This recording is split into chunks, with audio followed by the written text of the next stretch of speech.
Chers participants, chers collègues et partenaires, un très bonjour à tous. Je m'appelle Johanna, je suis gestionnaire de programme de Cabri par rapport au renforcement de compétences en gestion des finances publiques et je suis aussi actuellement chef de la division des finances publiques par intérim. Soyez les très bienvenus à la séance informative sur le moniteur de la dette africaine. Nous sommes vraiment ravis de vous accueillir à ce webinaire. Et l'objectif aujourd'hui, c'est vraiment d'explorer et d'approfondir notre compréhension sur cet outil. Alors, au programme aujourd'hui, et je vais demander à José de passer à la prochaine diapo, merci. C'est vraiment d'en faire, de vous fournir de plus d'informations pour garantir que le questionnaire du moniteur de la dette soit correctement rempli. Au programme, nous irons commencer par un mot de bienvenue de l'équipe de Cabri. En l'occurrence, ce sera moi. Ensuite, nous irons introduire le questionnaire de 2024 et nous irons vous présenter le processus du questionnaire ainsi que les échéances par rapport à ce questionnaire. Et la plupart de cette séance sera en fait dédiée à le remplissage du questionnaire de 2024. Et donc, nous irons vous donner un aperçu de toutes les sections du questionnaire et vous indiquer quels détails, quelles informations vous devez prendre compte pour bien remplir cet outil.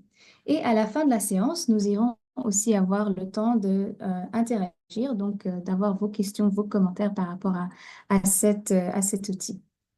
Alors, avant de passer la parole à José et Alain, qui faciliteront en fait cette séance, j'aimerais donc formellement vous accueillir à cette séance au nom de la secrétaire exécutive de Cabri, qui malheureusement n'a pas nous rejoindre aujourd'hui, mais aussi de vous donner un petit aperçu du pourquoi cet outil est si important pour les pays en Afrique.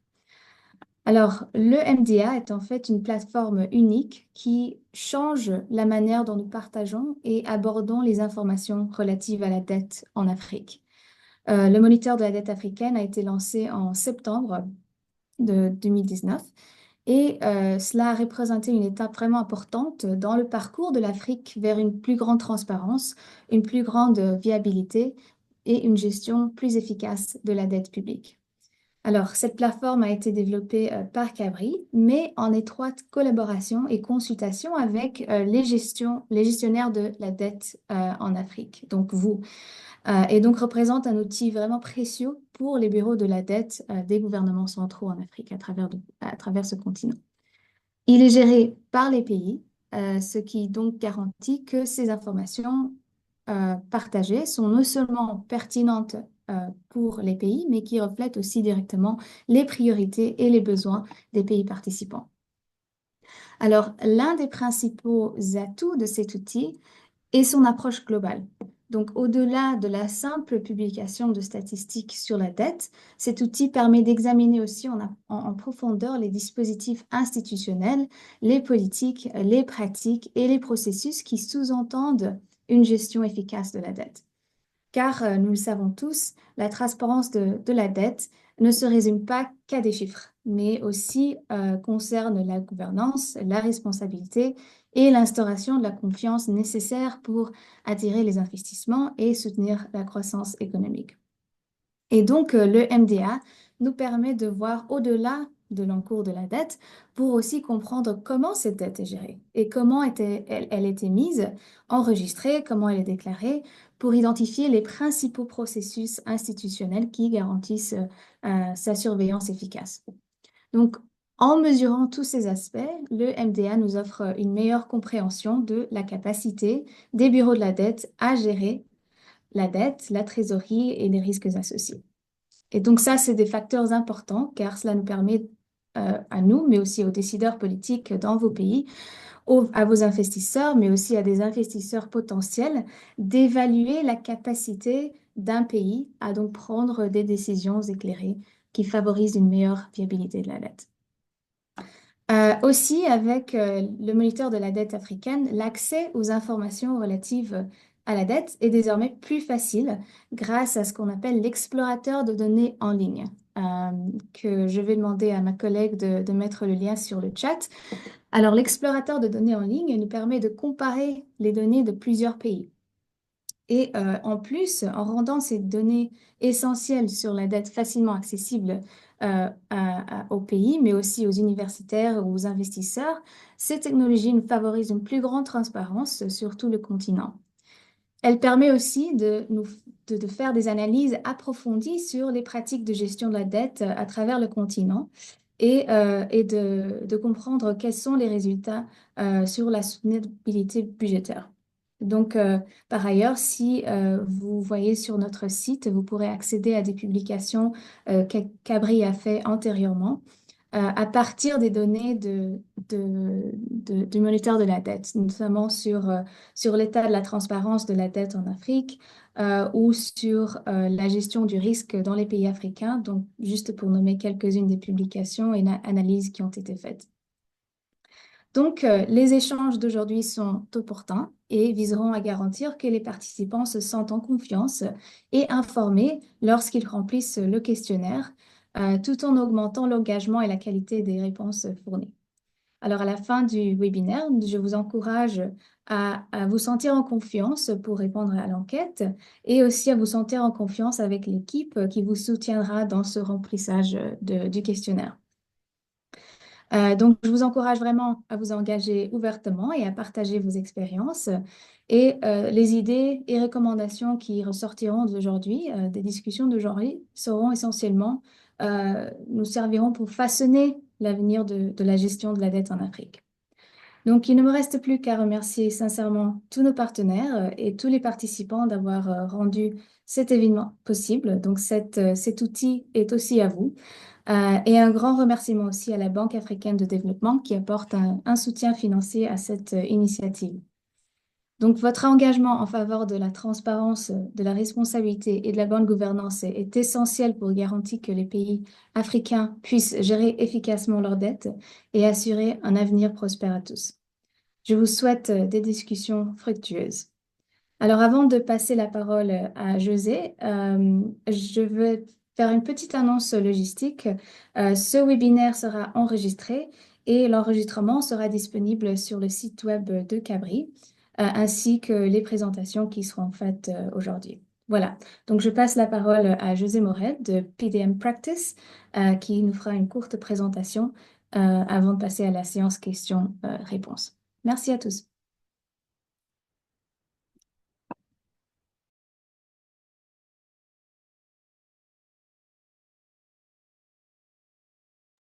José, votre microphone est coupé.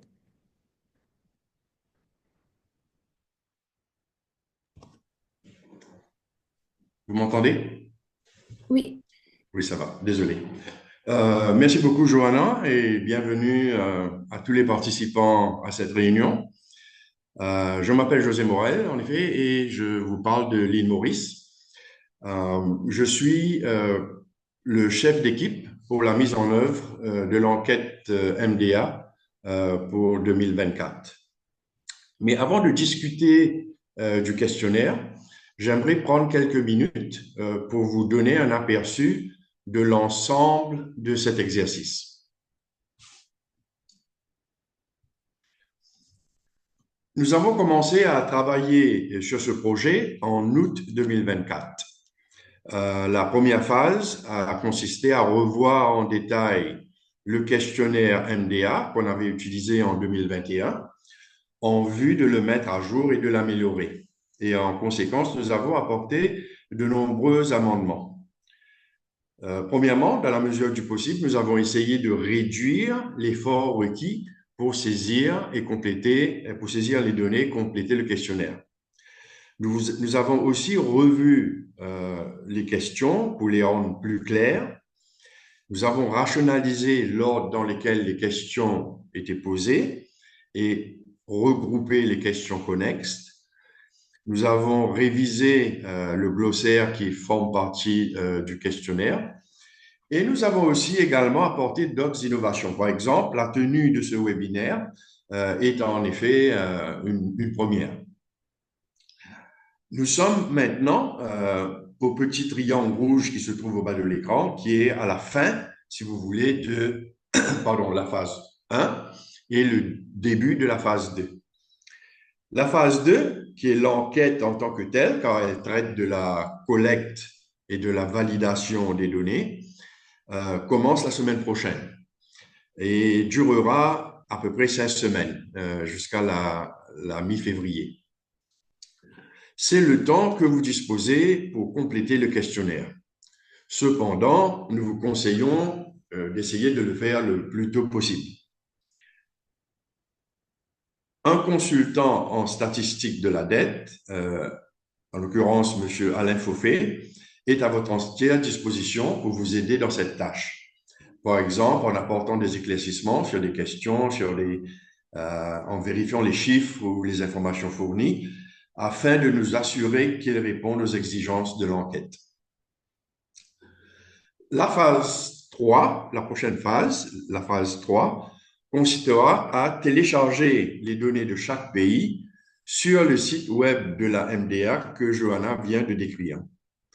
Dans le cadre de la phase 3, nous comptons également revoir le site web afin d'y ajouter d'autres fonctionnalités et le rendre encore plus convivial pour les besoins d'analyse. Bien que l'enquête elle-même se termine avec la phase 3, ce n'est pas vraiment la fin du projet.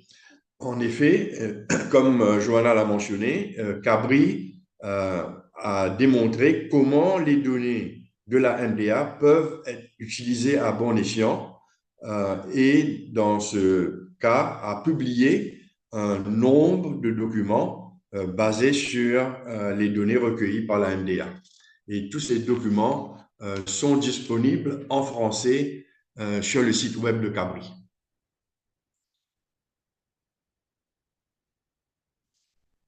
Avant de terminer cette partie de ma présentation, je voudrais vous expliquer comment l'équipe responsable de la mise en œuvre de cette enquête est organisée. Au secrétariat de Cabri, l'équipe est dirigée par Johanna Bento, Ali Lali Niloufoulé et Théobo Moraï. Ils sont responsables des contacts officiels avec les pays, entre Cabri et les pays, et de la supervision de l'ensemble du projet. Le projet bénéficie aussi d'autres services de Cabri. Par exemple, cet événement en ligne aujourd'hui est géré par l'équipe responsable de la gestion des événements, que nous aimerions remercier au passage. L'équipe technique chargée de la mise en œuvre de l'enquête comprend aussi M. Harish Juman, qui est responsable de la conception et de la programmation du questionnaire en Excel, ainsi que l'agrégation des données pour le téléchargement éventuel sur le site web. Et nous avons également deux spécialistes en matière de statistique de la dette, Mme Choroufa Abdul-Wahid et M. Alain Fauffet, qui aideront les pays à compléter le questionnaire MDA.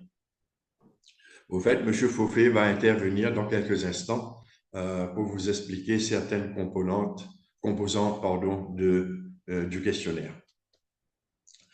Mais avant de terminer, avant tout, en tant que coordinateur désigné pour l'enquête, vous et vos collègues avez un rôle crucial à jouer. L'exhaustivité et l'exactitude des données à collecter dépend que de vous. Nous comptons donc sur votre collaboration et tenons à vous remercier d'avance pour votre soutien à cette enquête. Je vais maintenant demander à Alain de donner un aperçu du questionnaire et d'introduire deux sections, celle qui concerne les données économiques et celle concernant la dette intérieure. Merci.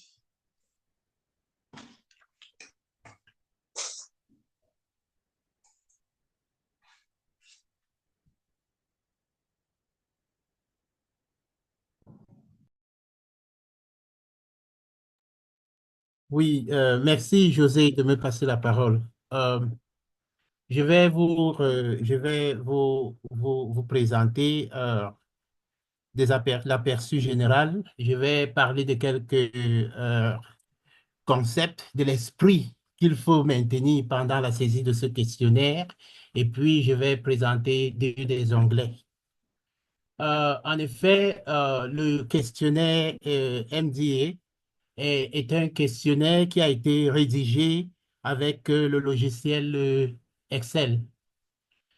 C'est un questionnaire qui a été protégé essentiellement la plupart des champs, hormis les champs qui requièrent les entrées des données. Le reste des champs a été protégé pour empêcher que les utilisateurs ne dérangent, ne rectifient pas les formules ou puissent créer des cellules additionnelles. C'est un formulaire c'est un questionnaire qui est composé de 7 onglets, mais uniquement les 16 onglets que vous voyez, 1, 2, 3, 4, 5, vous seront à votre disposition pour le remplissage des données relatives au MDA. Donc, le questionnaire, comme vous le voyez sur le tableau, a un onglet pré-enquête. Dans l'onglet pré-enquête, vous avez la possibilité d'entrer quelques informations préalables, tout simplement. Et puis, vous aurez la possibilité donc de saisir le responsable de la dette de votre institution. Et une fois que vous avez saisi, vous aurez la possibilité de dire si oui ou non vous voudrez que ces informations soient affichées sur le site. Et j'y reviendrai. Vous avez l'onglet de données économiques. Dans cet onglet, vous allez voir que dans le questionnaire en général, et c'est visible dans cet onglet, vous avez les zones en bleu foncé, qui constituent des en-têtes où des informations sont marquées et ce n'est pas rectifiable, ce n'est pas modifiable. Vous avez le bleu clair qui indique les zones de calcul des sous-totaux ou des totaux dans les différents formulaires. Le formulaire est bien divisé en sections et en sous-sections, facile à digérer. Vous allez trouver également que ce questionnaire, euh, tel qu'il est présenté, nous vous conseillons de le remplir dans l'ordre que vous trouvez, donc de l'onglet numéro 1 jusqu'à l'onglet numéro 5. Je vous conseille de le remplir dans cet ordre-là et même dans une table donnée, d'aller du haut en bas séquentiellement, cellule après cellule. Okay? C'est le conseil que je vous donne. Et vous allez voir que ce formulaire, ce questionnaire a également un onglet et pré-enquête, j'en ai déjà parlé, et un onglet de glossaire. L'onglet de glossaire vous donne toutes les informations relatives aux termes techniques que vous pourriez rencontrer. Donc, si vous avez des difficultés avec un thème, allez voir si ce thème n'existe pas dans l'onglet glossaire, s'il n'a pas été défini entièrement. Le questionnaire, comme je dis encore, doit être saisi. Vous devez saisir uniquement pour les onglets 1 à 5. Vous saisissez uniquement dans les cellules blanches. Donc, les données doivent être déclarées pour les années civiles. Et ça, c'est en millions de monnaies pour la dette intérieure, en millions de monnaies locales. Et pour la dette extérieure, vous devez saisir en millions de dollars. Et j'insiste sur le fait que le questionnaire 2024 couvre la période de 2020 à 2023. Et ça couvre 2020 à 2023 en année civile uniquement.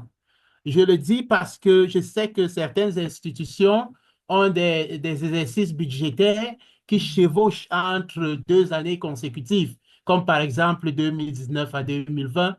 Mais même si c'est le cas chez vous, nous aimerions que les données que vous saisissez restent dans le cadre de l'année civile, soient alignées avec les années civiles, s'il vous plaît.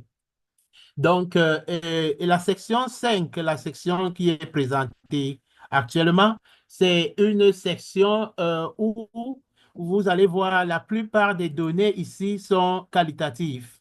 Et vous allez voir que en fonction de la réponse que vous pouvez donner à une question, les cellules qui suivent peuvent être grisées ou non, dépendamment de si c'est important, la question que vous avez renseignée, si le formulaire juge intuitivement qu'il est important de remplir les cellules suivantes.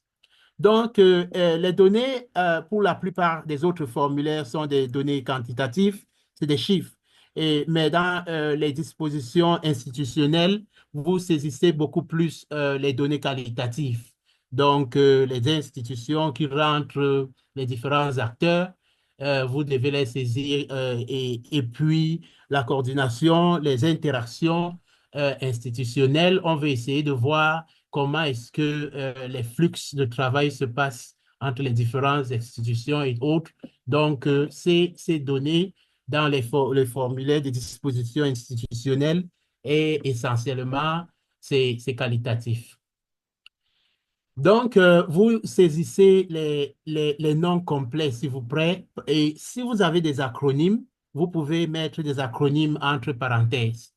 Si c'est une cellule qui nécessite la saisie d'un paragraphe, essayez d'être succinct, je vous en prie, et limitez vos réponses à des phrases courtes ou des paragraphes assez courts.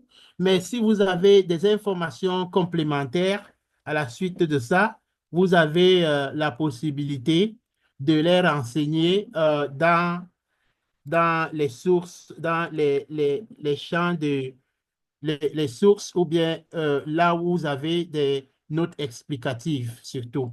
Okay? Si vous avez des compléments, des informations de complément, vous avez ces champs-là pour les offrir et vous nous donnez également les sources ou les liens vers les sites vers lesquels vous avez recueilli ces informations. Nous avons également je crois que j'ai couvert l'essentiel. Je vais juste vous rappeler que le formulaire vous a été distribué en accompagnement avec un manuel d'instruction. Et puis, c'était des instructions qui vous donnent détails sur le remplissage du questionnaire. Et je vous invite tous à lire ces instructions de près. Et particulièrement, j'aime ce manuel parce que lorsque vous vous référez à une section, il est fortement expliqué là. Et vous avez même parfois des écrans avec des exemples de données pour vous faciliter la tâche. Donc, prenez connaissance de ce manuel d'instruction euh, de préférence, avant le remplissage de votre questionnaire. Maintenant, je vais dérouler les quelques 2 ou 3 onglets pour vous permettre de savoir comment vous y prendre.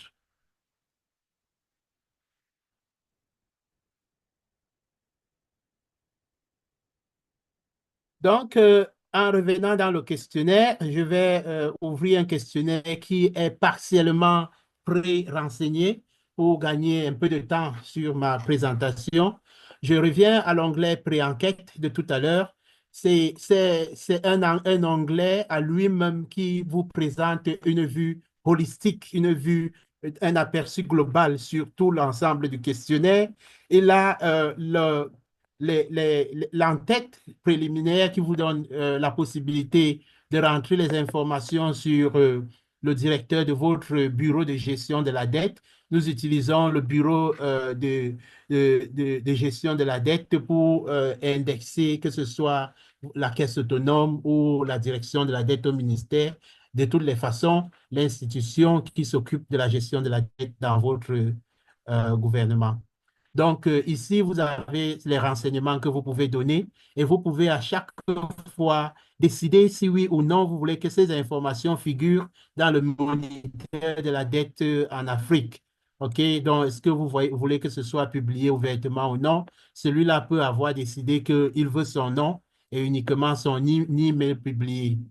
Dans le deuxième tableau, vous allez renseigner le nom du coordinateur, de celui qui a été responsable ou qui a coordonné, coordonné le remplissage du questionnaire. Le plus intéressant, c'est là en bas.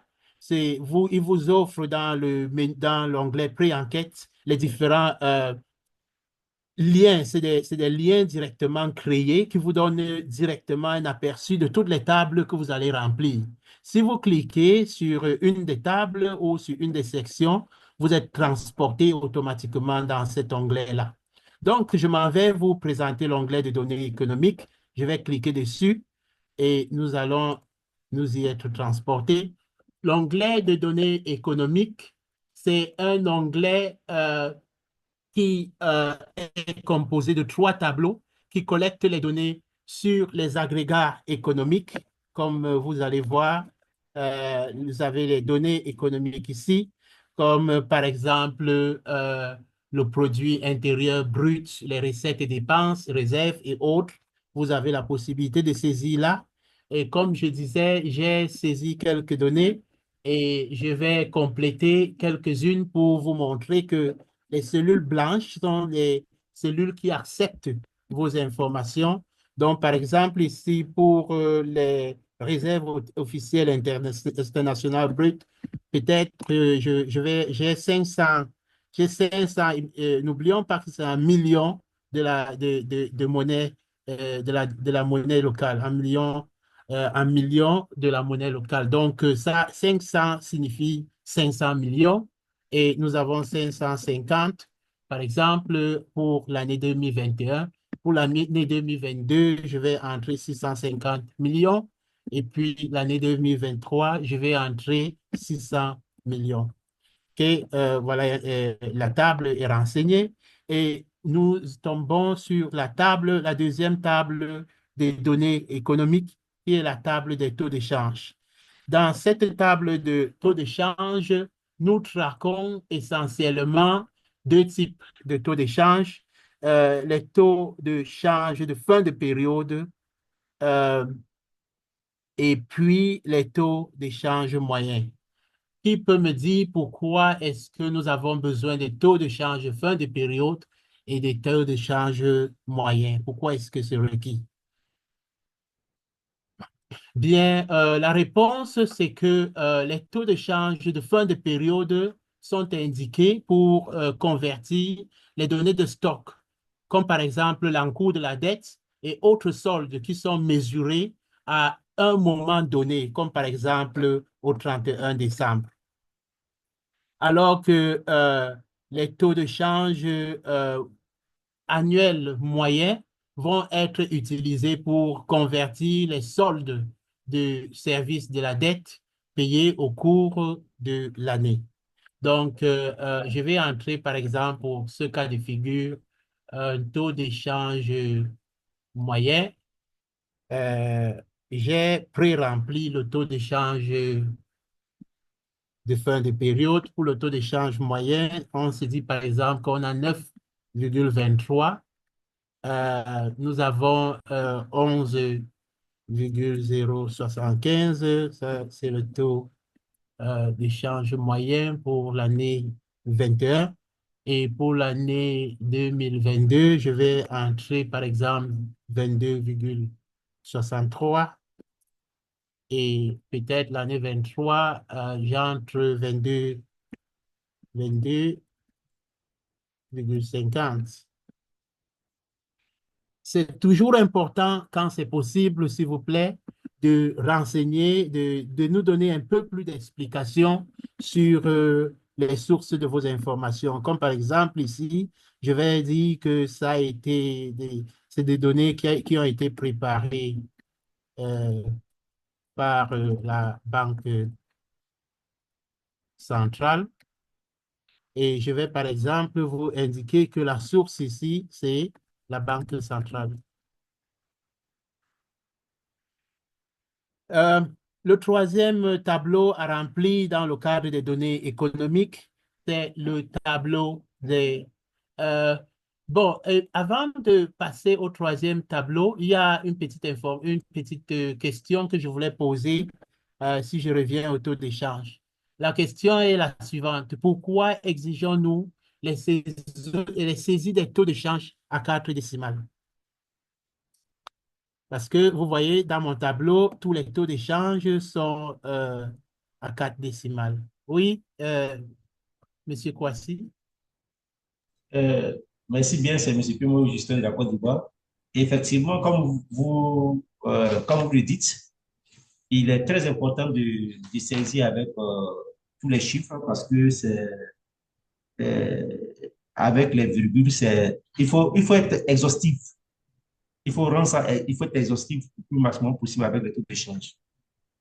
Donc, il est important de... Merci, merci. Voilà. Voilà. Oui.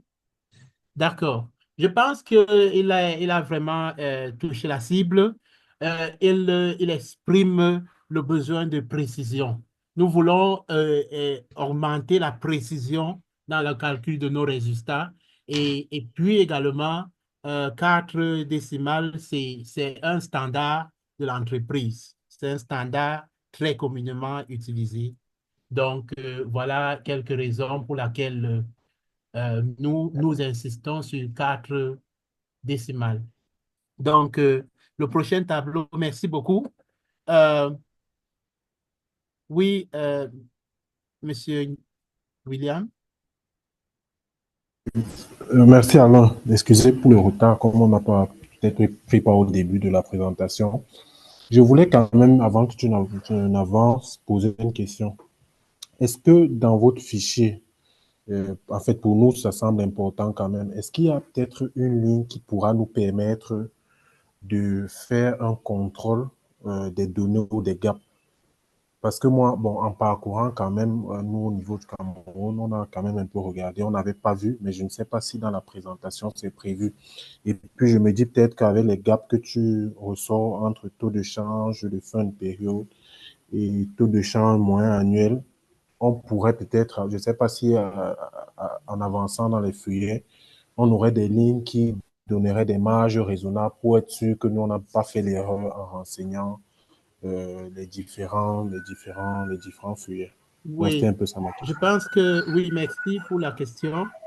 Euh, Ce que je vais conseiller, c'est de peut-être écouter toute la présentation, incluant celle du collègue José, qui va couvrir tous les onglets. Et puis, nous allons peut-être revenir. Si vous n'avez pas trouvé les réponses, on va éclaircir davantage dans la phase de questions et réponses. OK? Donc, oui, j'étais dans le tableau 1.3 qui est la notation de crédit. Le tableau de notation de crédit, pour ceux qui ont participé aux sessions précédentes, c'est un nouveau tableau qui est récent. Et c'est un tableau qui vous permet de saisir les informations sur les notations de crédit enregistrées par les organismes de notation, les cabinets de notation avec lesquels vous fonctionnez. Ce tableau, principalement, nous présentons uniquement les 4 les plus populaires, les plus connus, euh, les 4 agences de notation qui sont Moody, Fitch, etc. Et puis, ce que nous voulons ici, nous ne cadrons pas, vous ignorez un peu pour le remplissage de ce tableau, uniquement, vous nous donnez la notation la plus récente que vous avez reçue d'un cabinet et puis, j'ai dit la plus récente et puis la notation qui a suivi. Donc, dans mon tableau, ce qui est pré-renseigné, par exemple, pour Moody's, et ici, ils ont fait une notation chez nous, oui, c'est privé ou public. Nous avons gardé ça privé. C'était à quelle date, la date la plus récente, quelle était la notation en général et quelle était la perspective. Est-ce que c'était stable, négative, positive, ou etc. Et ici, vous renseignez les informations correspondant, se référant à la notation qui a précédé la notation la plus récente. Toutefois, le tableau vous offre une entrée supplémentaire en bas. Si vous avez été noté par une agence qui n'est pas listée, vous avez vous avez la possibilité d'entrer C'est comment un peu? autre agence additionnelle et puis des informations. De quoi? Je vais passer à l'onglet suivant, qui est De quoi? l'onglet de la dette intérieure. L'onglet de la dette intérieure, c'est encore, je peux rentrer dans la pré-enquête pour l'observer. C'est un onglet qui va vous donner, qui est composé de 4 tableaux.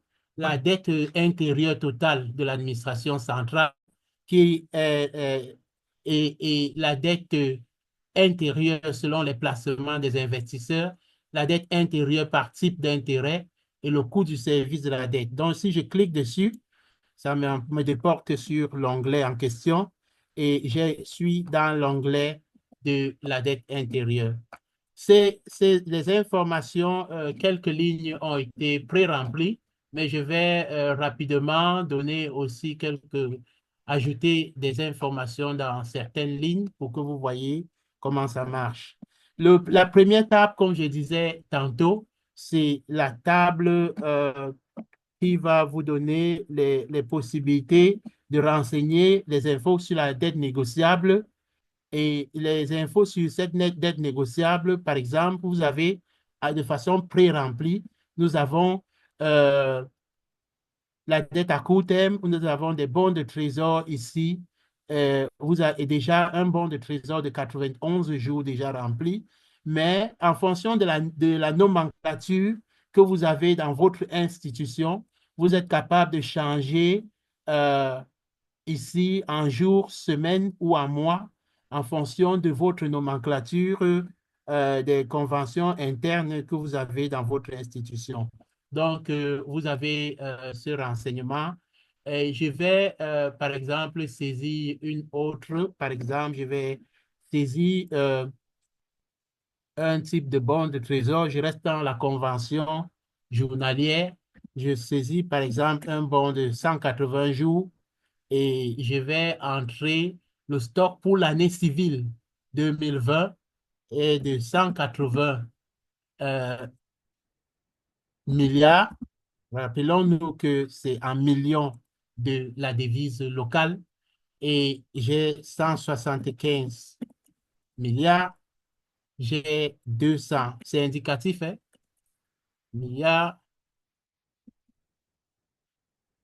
et j'ai par exemple 210 milliards. OK? Donc, j'entre cette information et vous avez la possibilité d'entrer davantage. Vous allez avoir également la possibilité de saisir la dette à court terme et pour la dette à long terme, désolé, tout à l'heure c'était à court terme, maintenant c'est à long terme. Donc, dans cette section du tableau où nous saisissons la dette à long terme, vous pouvez avoir ces informations, par exemple, que je viens d'ajouter pour les années 2020, 21, 22 et 23. Donc, vous allez continuer de renseigner. Et rappelons-nous, comme j'ai dit tout à l'heure, que lorsque vous saisissez, les totaux sont cumulés dans le bleu ciel, là, dans un bleu léger, alors que euh, vous avez ici également, les totaux sont dans les bleus et les totaux globaux sont également dans les bleus. Et les bleus foncés, c'est pour les données d'en-tête qui ne sont pas modifiables. Donc, les bleus ciel, le bleu ciel là que vous voyez, c'est pour les totaux des sous-sections et les totaux globaux. Alors, je viens de finir la dette à long terme. Je rentre dans la dette négociable. Pour la dette négociable, euh, j'ai déjà une ligne qui a été saisie et je vais ajouter une deuxième ligne pour la dette négociable. Donc, on va voir que en 2020, on a eu un stock de 5 milliards pour l'année 2020, 5 milliards 2021, 50 milliards et 100 milliards, etc. Donc, n'oubliez pas, à chaque instant, dès que possible, quand vous pouvez ajouter des notes explicatives ainsi que des sources de données. Et puis, également, la dette intérieure, ici, ça, c'est, vous avez la même, votre dette, mais cette fois-ci, c'est décomposé par portefeuille d'investisseurs. Vous avez les différents portefeuilles d'investisseurs que vous pouvez entrer pour chaque portefeuille d'investisseurs. Vous entrez les différentes dettes enregistrées et totalisées pendant les années 20 à 23. Mais je veux insister dans ce tableau que euh, puisque c'est par portefeuille d'investisseurs, tous les investisseurs et résidents à l'étranger sont cumulés et leur dette sera renseignée dans une seule ligne. Donc, le portefeuille étranger de tous les investisseurs non résidents sera totalisé pour ajouter dans cette ligne, dernière ligne de ce tableau. Et puis, le troisième tableau, ça, c'est la dette intérieure par type d'intérêt et composition de la monnaie. Donc, également, vous allez regarder les différents types d'intérêts, intérêts à taux fixe, variable. Vous faites ces catégories et vous renseignez la dette pour les prochaines 4 années listées. Et puis, le dernier tableau de cette section, c'est le tableau du service de la dette intérieure. Et puis, ce tableau également, c'est le coût du service de la dette intérieure qui est subdivisé en dette négociable, intérêt et principal, et dette non négociable, intérêt et principal. Donc, vous allez renseigner, j'ai déjà pré-renseigné certaines cellules. J'ai renseigné, pré-renseigné la dette négociable et pour la dette non négociable, je vais renseigner une dernière ligne dont nous avons eu 9 milliards en 2020, 13 milliards 21, en 2022, 15 milliards et 12 milliards en 2023. À la fin de ça, de cet exercice, pour chacun des onglets, rassurez-vous toujours, parce que vous avez, hormis le tableau 2.4, qui est le coût du service de la dette intérieure, les tableaux 1.2.1 à 2.3, c'est des répartitions différentes, toujours de votre dette, du total de votre dette intérieure. Donc, j'entends voir quand vous faites ça, vérifier que les totaux de ces tableaux-là, des différents sous-tableaux, se coïncident parce qu'il s'agit de votre dette intérieure ventilée suivant des critères différents. Donc, voilà, je suis à la fin du formulaire dette intérieure de cet onglet. Je vais passer la parole Une, à José une Morel. petite question, pardon. Oui. Une question. Pourquoi coût du service de la dette? Juste pour comprendre, hein, peut-être c'est un point, je ne sais pas. Pourquoi pas service de la dette ou bien coût du service de la dette? Ici, nous voulons tout simplement vous renseigner, nous voulons pouvoir capturer les différents coûts en principal et intérêt. Et ça, c'est pour les besoins d'analyse du cabri. Donc, ils pourront répondre, avoir plus de précision dans la phase de questions-réponses sur des exemples d'utilisation, par exemple, des coûts du, du service de la dette qu'ils récoltent.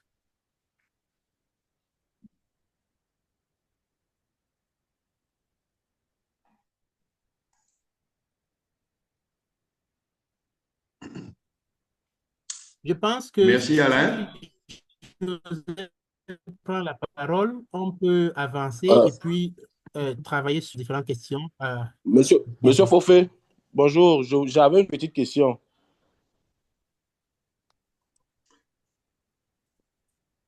Oui, Dans les classifications de la dette intérieure, vous avez mis une part de non-résidents. Or, nous, quand nous classifions la dette intérieure, c'est en termes de extérieur et intérieur, c'est en termes de résidence.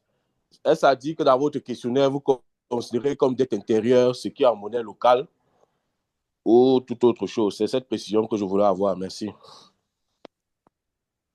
Bien, le portefeuille des non-résidents pour la dette intérieure, ça renseigne uniquement la dette qui concerne tous les investisseurs qui ne sont pas résidents dans le pays. Donc, vous allez essayer de cumuler ce portefeuille, le stock de ce portefeuille et ventiler sur les années. Donc, notre critère de non-résidence concerne les investisseurs qui résident hors du pays, de votre pays. Alain, de toute façon, je crois qu'on aura une session questions-réponses à la fin. Et j'ai Oui, pris note de toutes les questions qui ont été posées jusqu'à présent et on va retourner sur ces questions dans cette session. d'accord, José. Oui, si tu peux stop sharing pour que je puisse. D'accord. Je pense que si tu cherches, tu prends le dessus. Ouais, merci.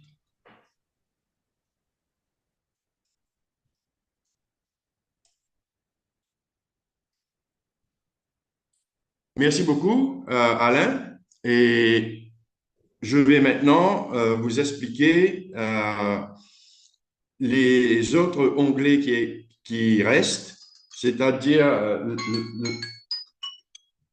c'est-à-dire la dette extérieure, l'évaluation des risques et les dispositions institutionnelles. Passons à la partie 3. La partie 3 traite de la dette extérieure. Et comme affiché à l'écran, la dette extérieure consiste de 6 tableaux. D'accord? 3.1, dette publique extérieure totale, etc., jusqu'à 3.6, coût du service de la dette. Au fait, je vais en profiter pour répondre à la question qui vient de nous être posée. Pourquoi coût du service de la dette extérieure? Au fait, il n'y a aucune raison. On aurait bien pu mettre service de la dette extérieure. C'est juste une question de traduction ou de langage où on a mis le coût. Le service de la dette extérieure est un coût, bien sûr. Et donc, on a traduit coût du service de la dette. Et je crois que c'est la même chose en anglais.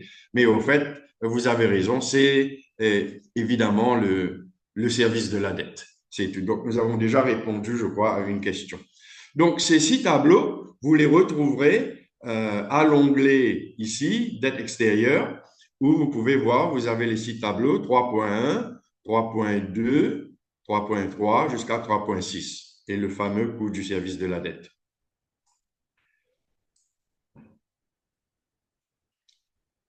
Certains principes pour compléter la partie 3 sont les mêmes que pour la dette intérieure que qu'Alain vient de nous décrire. Par exemple, la période de collecte est la même, c'est-à-dire de 2020 à 2023, et je précise encore une fois pour l'année civile. Et pourquoi est-ce qu'on a choisi l'année civile? C'est parce que différents pays ont différentes années financières. Donc, on aura donc un problème à agréger, si vous voulez, les chiffres si on prenait les chiffres d'année financière. C'est pourquoi on a décidé de prendre l'année civile. Et comme pour la dette intérieure, les données doivent être en millions. Hein? Donc, par exemple, ici, quand on dit 1000, c'est 1000 millions, c'est-à-dire 1 milliard. Mais comme vous êtes des debt managers chevronnés, des gestionnaires de dettes chevronnés, je suis sûr que vous allez pouvoir faire la différence. Mais il y a aussi des différences entre la dette intérieure et la dette extérieure.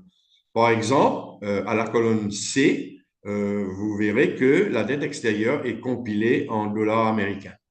Et là aussi, la raison, c'est de pouvoir comparer et d'ajouter, d'agréger les données si besoin.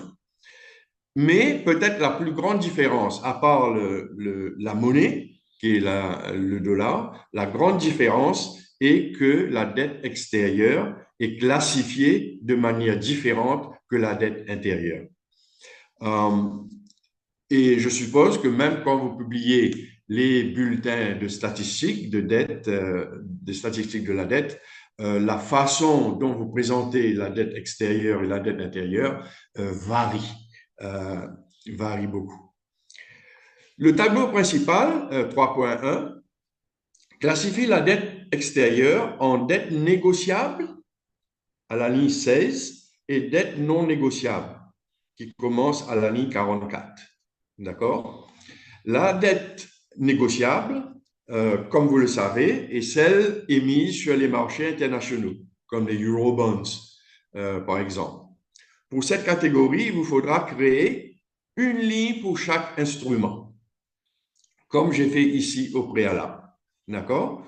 Maintenant, pour pouvoir identifier les instruments, nous suggérons de les décrire tous de la même façon.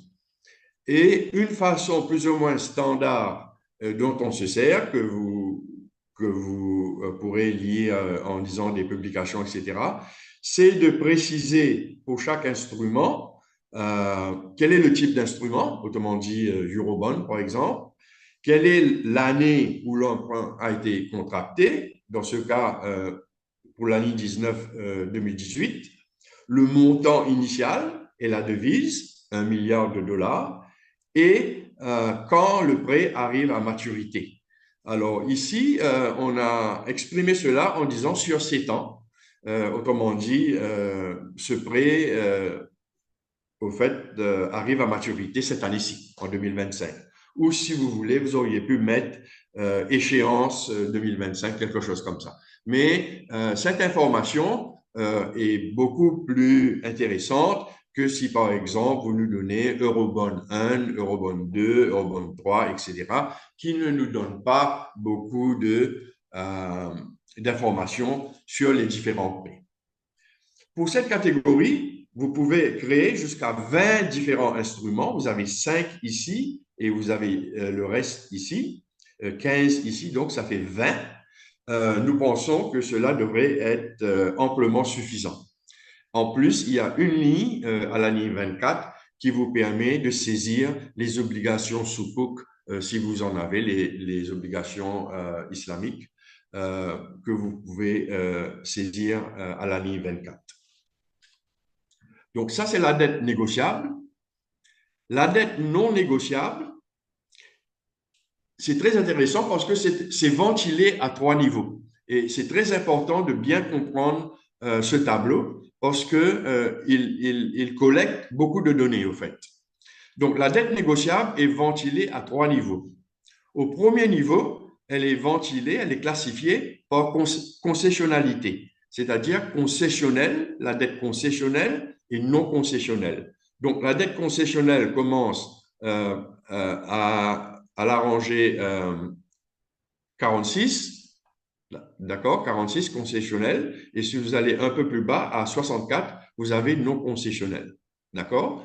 Si vous avez un doute maintenant, qu'est-ce que c'est que la dette concessionnelle et non concessionnelle, que je suppose vous n'avez pas, vous allez dans le glossaire et vous allez chercher concessionnel et non concessionnel, et vous avez, par exemple, à la ligne 82, une description des prêts concessionnels, aussi parfois appelés prêts à des conditions libérales, etc. D'accord? Alors, le premier niveau, donc, c'est par concessionnalité, dette concessionnelle, non concessionnelle. Et puis, au deuxième niveau, pour chacune de ces catégories, c'est-à-dire concessionnelle et non concessionnelle, le tableau est divisé par le type de créditeur, c'est-à-dire multilatéral, bilatéral, commercial. D'accord? La dette commerciale, seulement, il faut noter qu'elle n'appartient qu'à la dette non concessionnelle. D'accord? Parce que il n'y a pas d'institution commerciale, il n'y a pas de dette commerciale qui soit concessionnelle en général. Donc, ça s'applique que pour la dette non concessionnelle. Et finalement, comment est-ce que vous allez saisir cette information? Vous allez le saisir à un troisième niveau par créditeur. Alors, notez qu'à ce niveau, il vous faut saisir les données pour les 5 créditeurs les plus importants.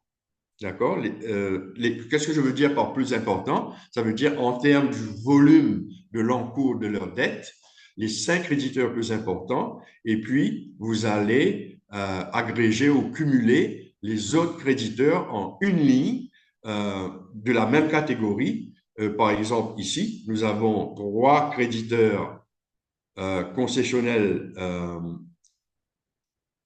multilatéraux, d'accord? Et puis, nous avons une ligne pour les autres créances multilatéraux pour cette catégorie, d'accord? Et ce principe s'applique un peu partout surtout pour la dette extérieure. Alors, pour la dette multilatérale, pour la dette bilatérale, c'est la même chose. Vous allez saisir la dette bilatérale pour les 5 principaux créanciers bilatéraux et puis vous allez créer une ligne pour les autres créanciers bilatéraux. Je crois que c'est assez simple. Je vais vous montrer un autre exemple de cette technique. Par exemple, si vous regardez la composition de la dette extérieure par monnaie, ici aussi, j'ai complété le tableau complètement. Donc, ce sont des données fictives, bien sûr, mais ce pays a une dette extérieure composée qui a été contractée en US dollars, en dollars américains, en euros, en yuan, qui est la monnaie de la Chine, en livres sterling et aussi en dirham. Et puis, il y a peut-être d'autres monnaies qui ont été agrégées en une ligne et cela est capturé ici à la ligne 120, total pour les autres monnaies, et vous faites la saisie ici. Alors, retournons un peu en haut. Donc, nous avons donc la dette négociable, nous avons la dette non négociable, concessionnelle et non concessionnelle. Et puis, vous avez aussi une section pour les autres créanciers. Et cette section, c'est pour saisir d'autres types de créances que vous pouvez avoir. Par exemple, les droits spéciaux de tirage spéciaux du Fonds monétaire, des billets à ordre, par exemple, ou autres. Et vous pouvez créer à la colonne B, vous pouvez créer les différentes créances que vous avez qui ne sont pas mentionnées dans ce tableau en haut. Donc, c'est ça le tableau 3.1. Il paraît compliqué, mais une fois que vous avez compris la nomenclature du tableau, le remplir, le compléter devrait être relativement facile.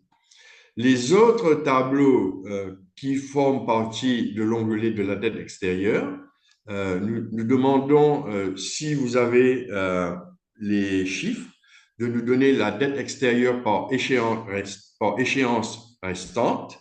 Et dans ce cas, nous vous demandons que les chiffres à la fin de 2023.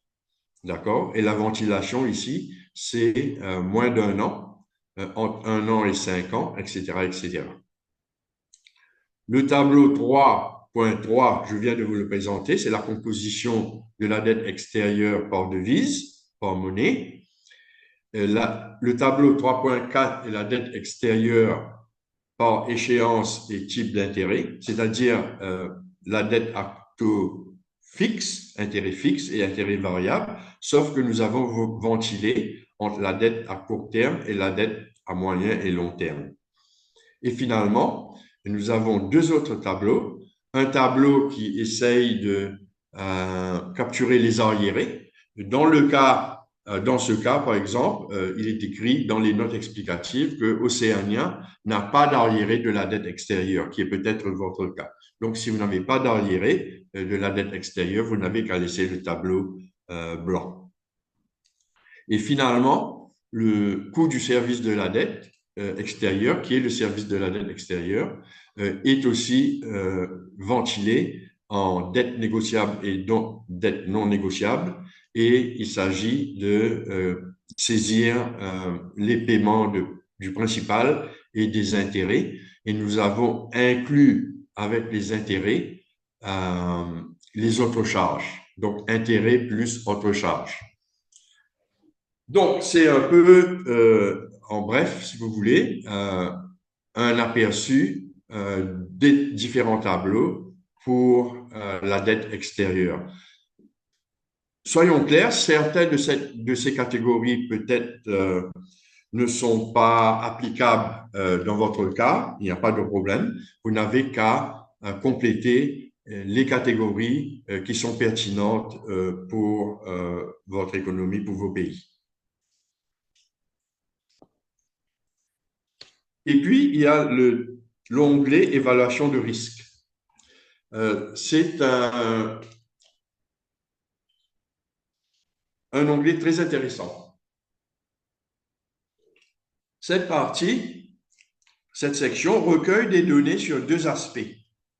Premièrement, sur les passifs conditionnels explicites et deuxièmement, sur les ratios ou les indicateurs, les références de risque. En ce qui s'agit des passifs conditionnels explicites,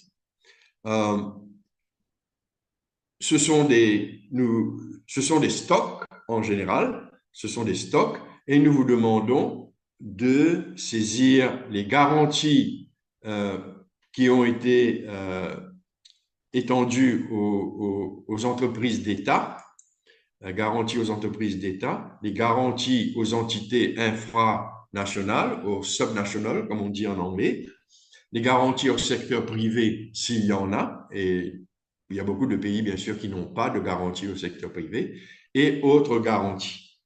Et ces 4 items sont alors ajoutés à la ligne 15 sous la rubrique garantie publique des risques de crédit. Il y a aussi une ligne qui permet de saisir les passifs conditionnels découlant des partenariats publics-privés, PPP, et aussi des régimes d'assurance parrainés par l'État. D'après les études qu'on a fait en élaborant ce questionnaire, nous pensons que cette nomenclature devrait s'appliquer à la plupart des pays participants à l'enquête. Si jamais ces catégories ne vous conviennent pas, vous pouvez aussi créer d'autres catégories à partir de la ligne 23 et vous avez au fait 3 possibilités, c'est-à-dire de créer 3 possibilités de catégories, 3 catégories de passifs conditionnels que vous pouvez saisir de la ligne 23 à la ligne 25.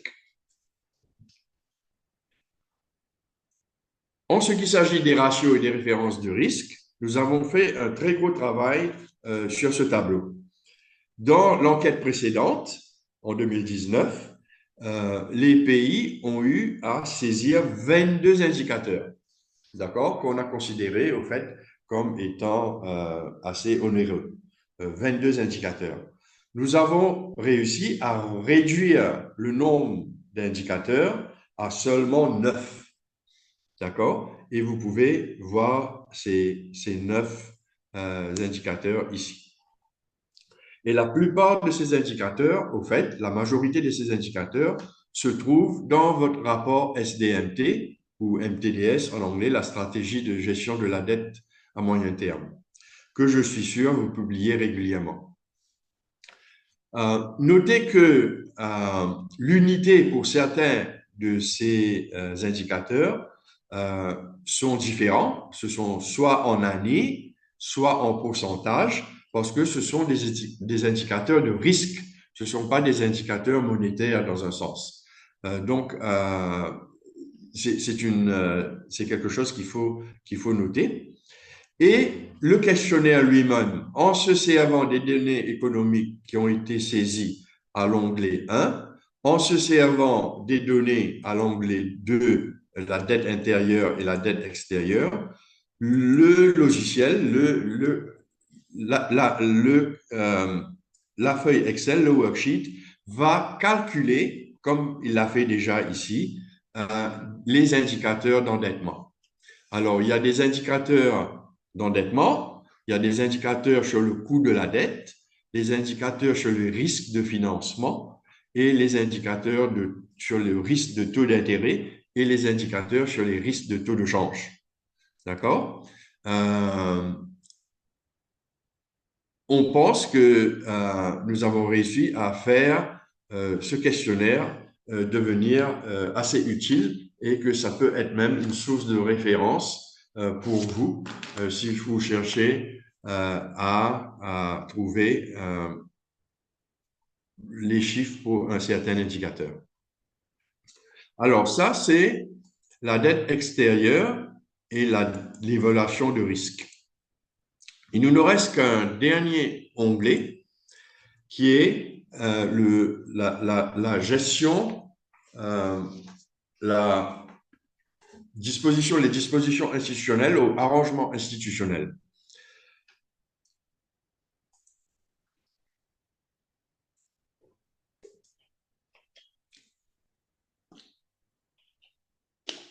Alors, comme vous le voyez à l'écran, la section qui traite des arrangements institutionnels est assez longue. Hein? C'est une section importante. Elle consiste de 9 thèmes. D'accord? 9 thèmes qui commencent avec les dispositions institutionnelles, le cadre légal, les politiques, les méthodes d'émission, etc., jusque l'usage des fonds d'amortissement. Donc, il y a 9 thèmes. Et ces 9 thèmes se retrouvent sur l'onglet 5 ici. Dispositions institutionnelles, politique et pratique et gestion de la trésorerie.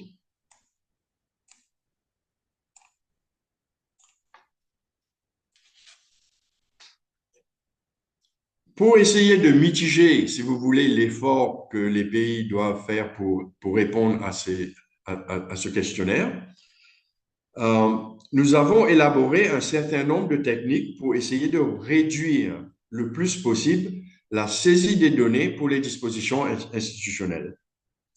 Comme l'a démontré tout à l'heure Alain, nous avons utilisé, là où on peut, des menus déroulants qui vous permettent de simplement choisir la réponse à une question à partir d'une liste.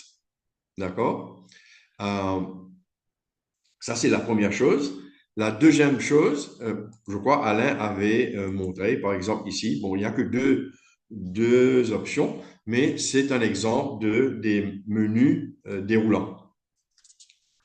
Donc, si vous faites non, par exemple, les autres questions ne sont plus valides, ne sont plus pertinentes et seront grisées. La deuxième chose qu'on a faite, c'est que les questions, comme je vous disais, qui ne sont pas pertinentes sont masquées ou grisées. Mais un point peut-être qui est plus important, pour les pays qui ont participé à la dernière enquête du MDA en 2021, et vous saurez vous reconnaître, ces pays vont recevoir un questionnaire avec la partie 5 pré-remplie, mais uniquement la partie 5. Cela vous permettra de réviser les données sur les arrangements institutionnels au lieu que de compléter cette partie 5 à partir de 0. D'accord? Mais les pays qui participent à la MDA pour la première fois auront bien sûr à compléter la partie 5 en entier. Sur les 9 thèmes qui constituent les dispositions institutionnelles, le thème 5.1, dispositions institutionnelles, est peut-être le plus délicat à compléter. Et je vais donc vous faire une petite démonstration de cette section, ou sous-section. Les autres tableaux qui consistent à 5.2, cadre réglementaire et politique, et le reste, sont plus ou moins assez simples à remplir. Alors, je vais m'appesantir très brièvement sur 5.1, c'est-à-dire 5.1.1, le tableau 5.1.2 et 5.1.3. Ces trois tableaux sont liés, au fait. Le tableau 5.1.1 recueille des données sur l'organisme principal qui est responsable de la gestion de la dette dans votre pays. Que ce soit une section, une division, un département ou même une caisse autonome ou même un bureau à part entière dédié à la gestion de la dette, c'est le même tableau dont on s'en sert. Et le tableau 5.1.1 récolte un certain nombre d'informations sur l'agence ou le bureau qui est responsable qui est dédié à la gestion de la dette dans votre pays. Si vous répondez non, bien sûr, à ce moment-là, il vous faudra expliquer comment est-ce que vous êtes organisé pour gérer la dette. Mais en général, vu le progrès qu'on a fait dans le domaine de la gestion de la dette pendant les dernières décennies, la plupart des pays auront une unité ou un département, une agence qui est responsable de la gestion de la dette. Le questionnaire vous demande ensuite quelle est l'appellation officielle de cet organisme. Dans ce cas, c'est la direction de la dette publique, DDP. En quelle année elle a été créée? 2015. Où se situe cet organisme, ou est-il autonome? Et vous pouvez voir, vous avez là un menu déroulant qui vous donne des options. Dans ce cas précis, c'est une direction au sein du ministère des Finances. Le mandat de la DDP est-elle prescrit par la loi? Oui. Et la personne qui a rempli ce questionnaire est très gentille parce qu'il nous a aussi donné à la colonne D et E une information qu'il s'agit de la loi 7 de 2009 portant sur la gestion de la dette publique, article 5, etc., etc. Et il nous a même donné le lien web où on peut accéder à ce document.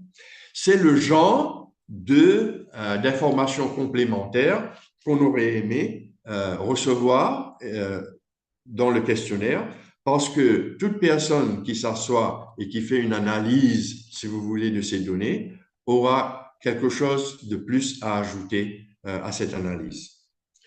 Quel est le mandat du DDP? Ce mandat est décrit ici. Quelle est sa structure? Une structure partielle de front, middle et back office, ou à part entière, tout dépend. Et puis, le questionnaire vous demande aussi quelques informations sur les ressources humaines. Je ne vais pas rentrer en détail, mais quel est le nombre total de postes, etc., etc.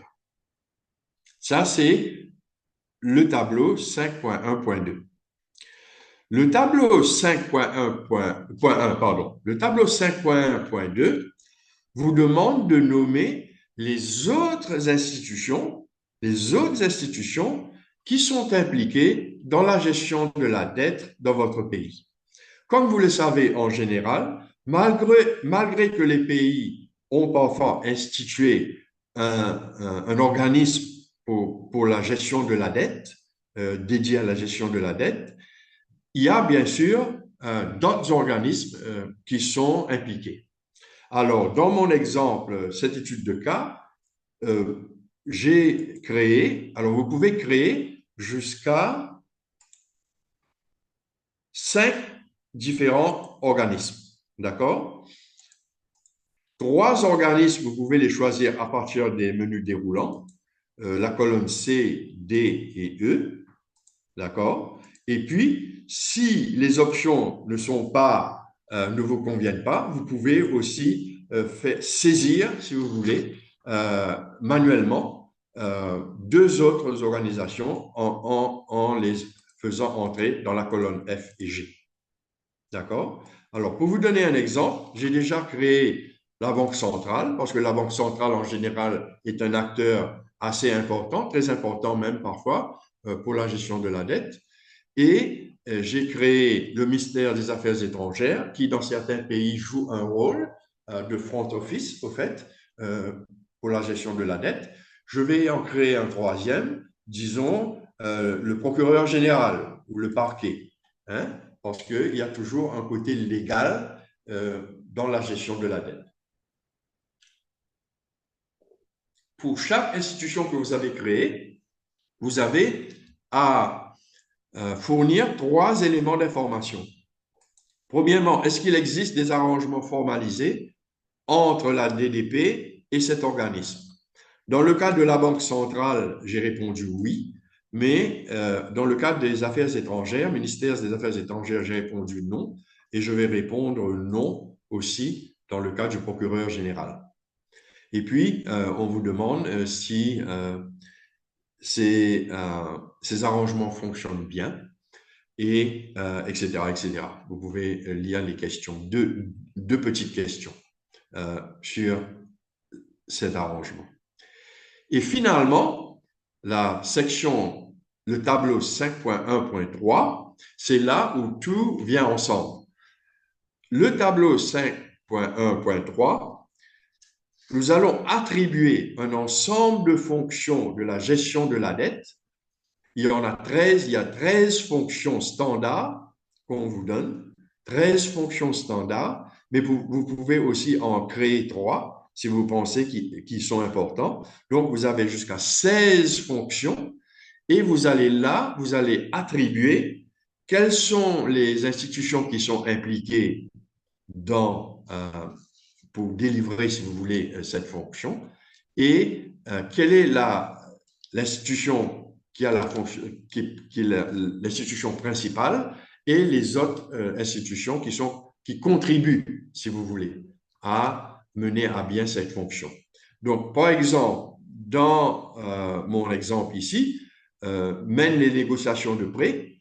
Ce que je veux dire ici, c'est que la direction de la dette publique est l'organisme principal qui est la fer de lance pour la négociation des prêts, mais que dans ce domaine, elle est aidée par le ministère des Affaires étrangères et je vais ajouter un troisième que j'ai ajouté en haut ici, le bureau du procureur général. Et c'est une façon donc, au tableau 5.1.3, de décrire comment la dette se passe dans votre pays, comment est-ce que les fonctions de la dette, qui fait quoi, d'accord? Et vous allez remplir ce tableau pour chaque fonction qui vous est pertinente. C'est possible qu'il y a des fonctions où vous ne travaillez pas dessus. À ce moment-là, vous pouvez laisser libre, d'accord? Remarquez que, par exemple, si je prends par exemple la ligne 41, le développement des marchés de dette intérieure, j'ai dit là que la principale institution est la DDP et que la Banque centrale est une institution contributrice.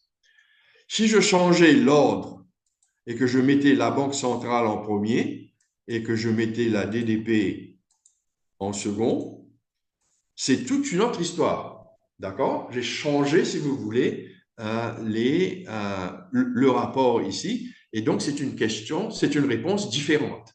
Donc, dans le tableau 5.1.3, l'ordre dans lequel vous remplissez ce tableau, pour ce qui s'agit des colonnes D, E, F, etc., l'ordre est très important.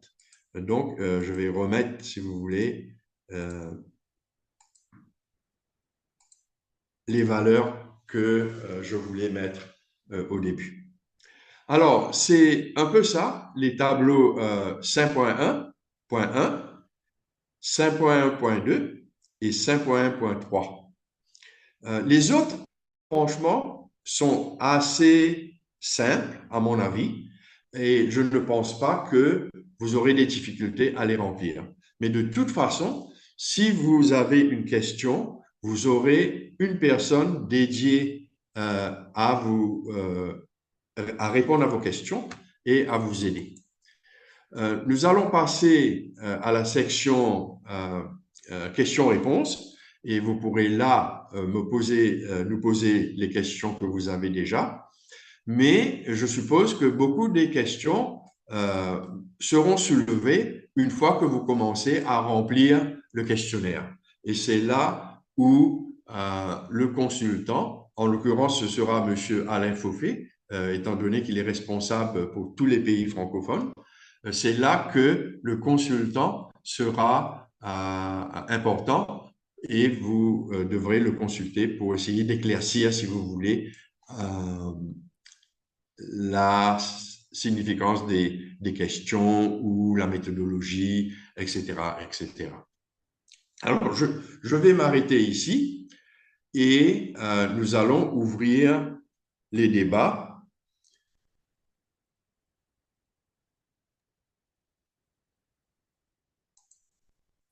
Questions-réponses et je suis sûr que vous en avez beaucoup. Allô? Oui, madame. Allô? Merci de m'avoir donné la parole. Je vous remercie pour toutes les présentations et les éclaircissements pour nous permettre de remplir le fichier. Ma question se porte sur la dette extérieure. On nous demande de remplir en dollars et surtout par rapport au taux de change. Dans l'explication de Monsieur Fauffet tout à l'heure, il nous a conseillé d'aller prendre plus les informations sur le site de la Banque centrale. Mais est-ce qu'on ne peut pas utiliser les taux sur Google pour avoir les taux moyens et les taux de fin de période pour nous permettre de faire la conversion? Voilà ma question. Merci. Merci beaucoup. C'est une très bonne question. Tout d'abord, je voudrais vous expliquer pourquoi on a demandé les chiffres en dollars. Et on a demandé les chiffres en dollars après une longue discussion, bien sûr, parce que nous réalisons que la plupart des pays, sinon tous les pays en général, compilent des données aussi et publient des statistiques en dollars. D'accord? Pour les besoins des organismes internationaux et tout. Donc, en ce qui s'agit de la MDA, avoir les chiffres en dollars est important parce que ça vous permet d'aller sur le site web et d'agréger, si vous voulez, et de comparer différents pays en dollars, c'est plus facile. Si les chiffres étaient en devise, en monnaie locale, cela aurait été difficile de le faire. Maintenant, c'est vrai, le questionnaire, dans la section données économiques, données économiques, nous demandons de nous donner le taux de change,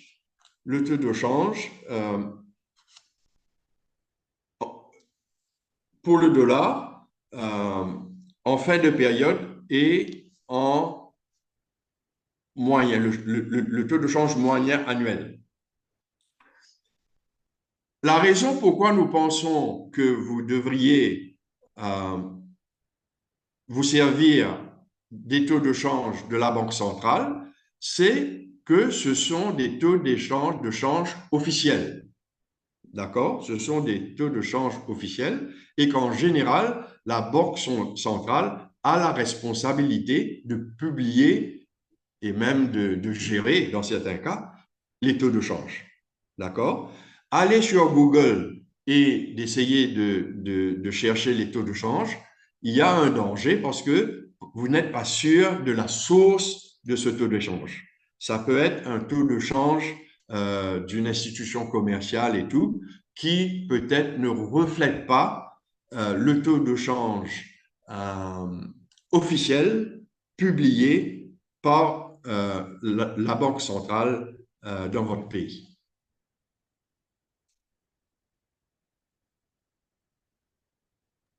Merci beaucoup. Merci.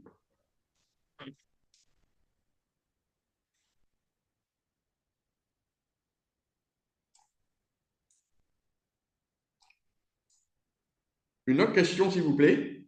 Il y avait une question, au fait, je ne me souviens pas de l'interlocuteur, mais c'était, je crois, Alain, tu vas me rappeler, sur la validation des données.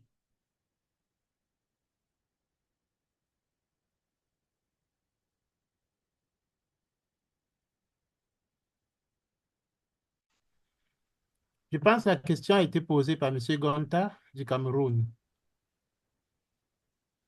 S'il peut nous D'accord. Monsieur Conta, revenir. vous pouvez répéter votre question, s'il vous plaît?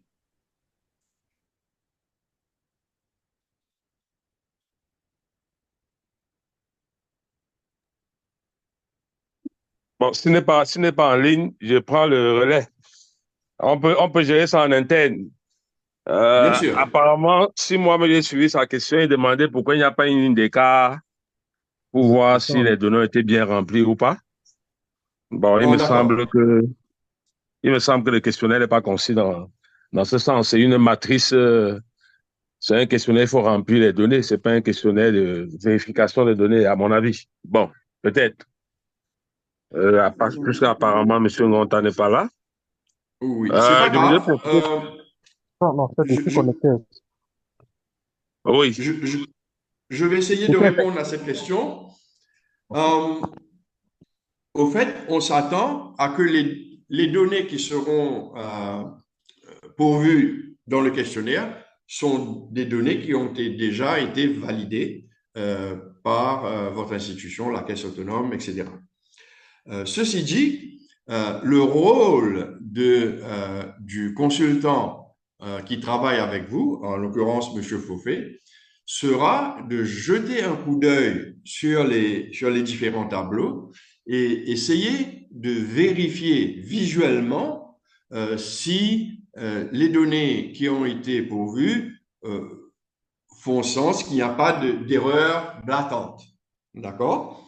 Qu'il n'y a pas d'erreur vraiment qu'on peut voir à l'œil nu.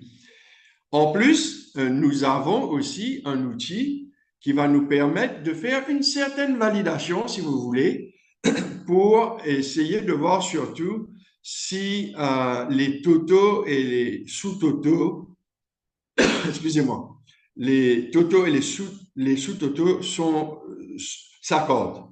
D'accord? Je vais vous donner un exemple. Comme on a vu, par exemple, pour la dette extérieure,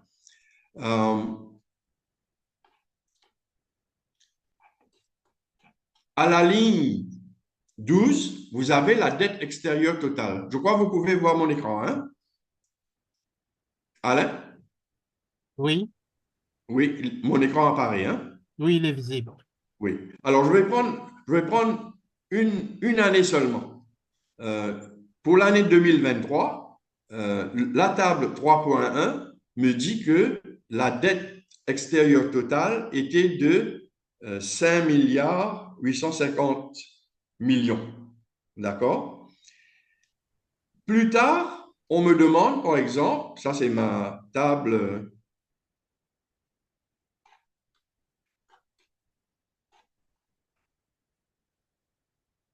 On me demande, par exemple, de donner le portefeuille de la dette en monnaie. D'accord? Mais le total devrait s'accorder. Ici, j'ai un total de 7 milliards 350 millions et ici, j'ai un total de 5 milliards 850 millions. Donc, il y a quelque chose qui cloche. D'accord? Il y a quelque chose qui cloche. Et nous Veuillez m'excuser, avons... allô? Oui? Moi, je ne vois pas l'écran. Moi non plus. Attendez, je vais essayer de... Vous êtes resté sur le PowerPoint. Oui, maintenant il est visible. Tous, Ok, on ne voit excusez-moi. rien. Vous voyez le questionnaire? Oui, c'est visible, c'est visible. OK. Mes excuses. Alors, vous voyez, par exemple, à l'année 12, la dette extérieure totale est de 5 milliards 850 millions. Mais au tableau 3.3, cette dette totale, mais ventilée de façon différente, le total ici devrait être la même chose. D'accord? Et ici, elle est de 6 milliards 350. Donc, il y a erreur quelque part. Mais, par exemple, pour les autres années, et ça, j'ai fait ça par exprès pour pouvoir, pour 2020, par exemple, 7 milliards 200 et la même, 7 milliards 200 pour la table 3, 7 milliards 200 pour la table 4, etc. Donc, ça, on peut déceler ce genre d'erreur en se servant d'un outil qu'on a développé et que Alain va se servir pour vérifier le questionnaire. D'accord? Mais pour vérifier un chiffre pour une certaine année, par exemple, est-ce que le chiffre ici de 1 milliard est bon ou pas bon? C'est pas possible. D'accord? Ça, il faut que ce soit des chiffres qui sont validés à votre niveau.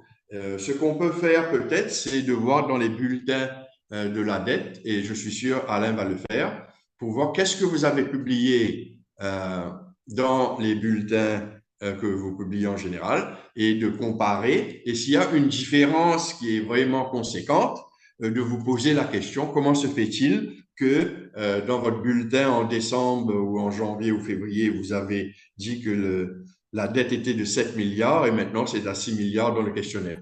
Donc ça, on peut essayer de vérifier ça. Donc, qu'est-ce que ça veut dire? Ça veut dire que premièrement, donc, il vous faut à votre niveau vous assurer que les données qui sont pourvues sont précis.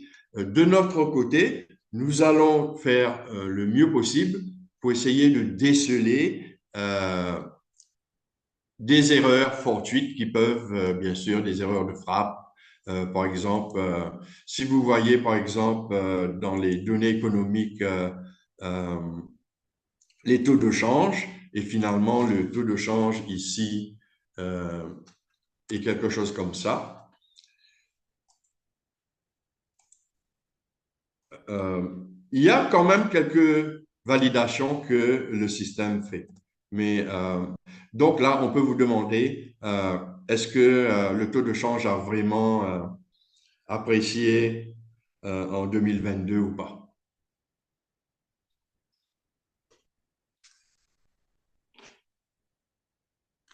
Donc ça, c'était la deuxième question qu'il nous avait posée. Vous avez d'autres questions?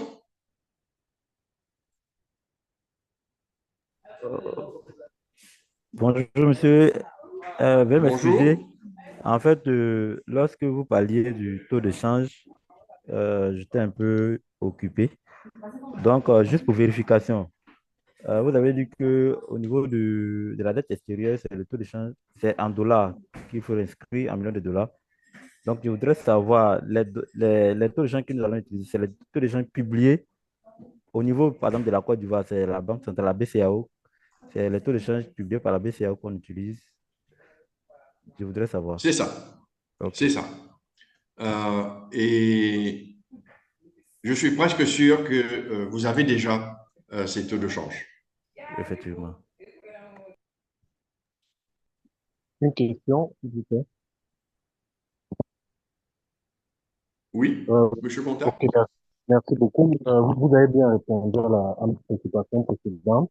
Et je vous en remercie. Bon, l'autre question que j'avais, c'était sur le taux de change de fin de période et la moyenne de taux de change. Donc, alors qu'on fait une présentation, il a beaucoup insisté sur la nécessité de de l'information et de bonne information. Vous aussi, vous avez insisté sur ça. Pour la moyenne de taux de change, euh, c'est- qu'est-ce que vous recommandez? Est-ce que vous recommandez qu'on utilise une moyenne sur les taux de change de fin de période mensuelle ou alors il serait souhaitable d'avoir la moyenne sur tous les jours ou alors sur toutes les semaines d'une année? Donc, c'est un peu ma question. Je pense.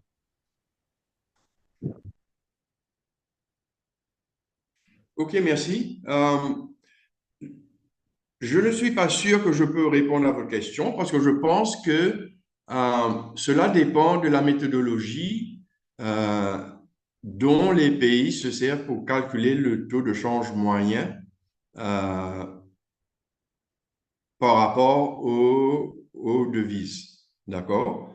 Euh, Est-ce que c'est une moyenne qui est basée sur les taux de change mensuels ou est-ce que c'est basé sur les taux de change journaliers? Je ne saurais vous dire. Et je ne suis pas sûr, il faudrait peut-être vérifier, mais je ne suis pas sûr que il y a une méthodologie ou quelle est la méthodologie qui est recommandée, par exemple, par le Fonds international, le Fonds monétaire international et tout. Je sais qu'il y a une publication du Fonds monétaire qui aussi donne les taux de change pondérés et les taux de change de fin de période. Il faudrait peut-être vérifier. Mais je pense pas seulement que cela va créer une très grande différence pour les besoins de la MDA si si vous vous servez d'une méthodologie ou d'une autre. D'accord, merci beaucoup. La réponse. Super, super. Oui, allez-y. Oui, moi, c'est Ginette de la République centrafricaine. Euh, Comme vous voyez, les questions sont plus sur les taux de change. Ne pensiez-vous pas qu'il serait souhaitable que vous proposiez les taux d'échange pour nous permettre de faire le travail afin d'éviter les difficultés dans le remplissage pour ceux de l'Afrique centrale par rapport aux publications de la BEAC et ceux de l'Afrique de l'Ouest par rapport à la banque BCA. Est-ce que je proposerais, je souhaiterais, bon, est-ce que ne serait-il pas possible à la partie du taux de change dans les données économiques là, si vous nous proposez déjà les taux qu'on doit utiliser pour chaque année, tant au taux moyen qu'au taux de fin de période, afin de nous permettre de faire facilement le travail. Parce que la question qui se pose plus, c'est par rapport à ce taux de change. Et déjà en interne, quand je voulais travailler sur ce fichier, j'ai déjà posé la même question à Monsieur Alain Foufé. Donc, c'est ma question. Oui, Est-ce qu'elle ne pourrait pas... oui, Voilà. oui, je suis au courant et je partage, si vous voulez, votre suggestion.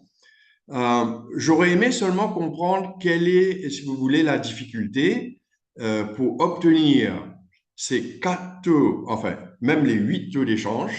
Euh, Si, par exemple, vous envoyez un email, donc les taux de change, par exemple, ils sont gérés par quelle institution? L'équivalent de la banque centrale. Donc, vous avez une banque régionale? Non, oui, qui est, la BEAC, BAC, La l'Indir. BEAC. C'est pour notre région Oui, centrale, c'est la BEAC. Oui. oui. Donc, si vous envoyez un mail à la BEAC pour leur demander de vous donner les taux de fin de période et les taux moyens pour ces 4 années, euh, je pense que ça devrait être assez simple. Hein? Ou même de voir si déjà la BEAC ne publie pas les taux, les différents taux euh, sur leur site. Ouais. De toute façon, M. Fofé et moi, on peut jeter un coup d'œil sur le site de la BEAC. Si on peut vous aider à trouver ces taux, il n'y a pas de problème. Mais il faut comprendre que le questionnaire a été conçu pour un nombre de pays, beaucoup de pays, et s'il nous fallait sourcer, si vous voulez, des informations pour chaque pays, le problème pourrait devenir euh, très, très difficile. Mais je vous promets que je vais jeter un coup d'œil pour voir si cette information est déjà sur le site web et je peux vous envoyer le lien. Merci d'avance. Merci. Je suis Monsieur Simon du Cameroun. Je reviens sur ma question sur la résidence. Dans la classification dette extérieure et dette intérieure que vous avez fait, sur dette intérieure particulièrement, j'ai vu il y a une ligne sur les investisseurs non résidents. Or, le critère que nous utilisons pour classifier la dette intérieure et dette extérieure, généralement, c'est le critère de résidence. Est-ce à dire que dans votre questionnaire, le critère de classification dette extérieure et dette intérieure est celui de la devise? C'est un peu la précision que je voulais avoir. Merci. Oui, merci beaucoup. C'est une très bonne question. Et quand nous avons conçu le questionnaire, là aussi, nous avons eu de très longues discussions avec nos partenaires à Cabri et entre nous-mêmes et avec certains pays, au fait, pour discuter de ça. Vous avez entièrement raison. Le critère qui détermine si une dette est extérieure ou intérieure, c'est effectivement la résidence. Hein, c'est la résidence. La seule raison pourquoi on a... Donc, on aurait pu, par exemple, inclure à l'onglet 3, c'est-à-dire sous la section dette extérieure, un tableau qui aurait capturé, si vous voulez, saisi détenteur non résident de la dette intérieure et le saisir ici. Hein?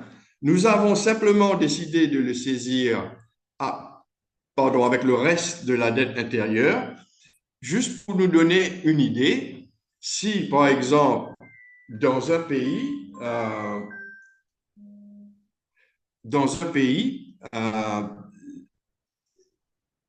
il y a un intérêt des non-résidents pour la dette des émissions domestiques et quel est le volume de cette dette.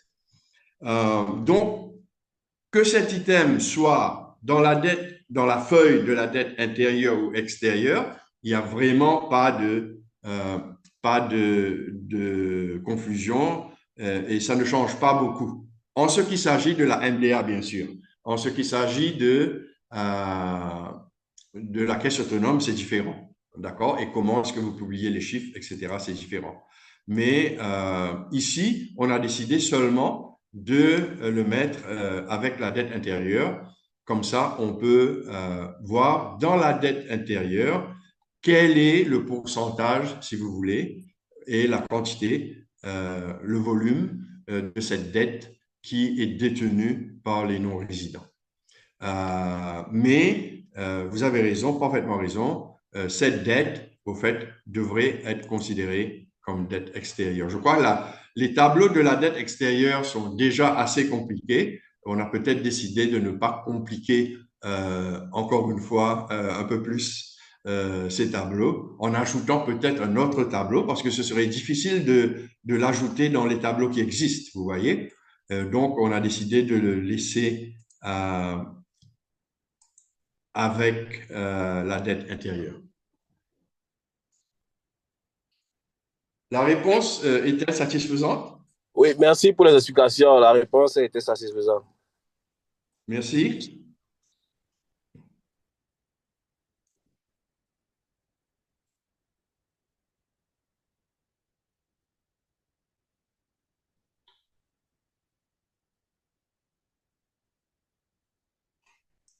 OK, merci beaucoup pour vos questions. De toute façon, comme je vous disais tout à l'heure, les questions, je crois, vont être soulevées quand vous commencerez à compléter le questionnaire. Je vous demande d'essayer de le faire le plus vite possible à partir de la semaine prochaine. Et si vous avez une question, n'hésitez pas. Si on peut vous aider, on le fera. J'espère que vous allez trouver cet exercice non seulement facile, mais aussi intéressante parce qu'elle permet d'affiner, si vous voulez, un peu nos discussions sur la méthodologie, les classifications, etc., etc. Donc, il y a comme un élément de renforcement de capacité dans un sens. Hein? Donc, je vous souhaite bonne chance et laissez-nous garder contact avec M. Fofé et pour toute question, et nous nous ferons un plaisir de vous répondre et de vous aider à remplir ce questionnaire. Merci beaucoup. Alain, un mot de la fin ou? Non, José, juste très content des interactions avec les différents pays et les différentes questions posées qui montrent l'intérêt des uns et des autres. Je ne peux que dire merci. D'accord, d'accord. Cette session a été enregistrée et sera placée sur le site web de Cabri. Donc, si vous avez des collègues que vous pensez vont bénéficier d'écouter, de visionner cette présentation, s'il vous plaît, vous pouvez partager euh, le lien. Merci beaucoup et je vous souhaite un bon week-end. Au revoir. Au revoir.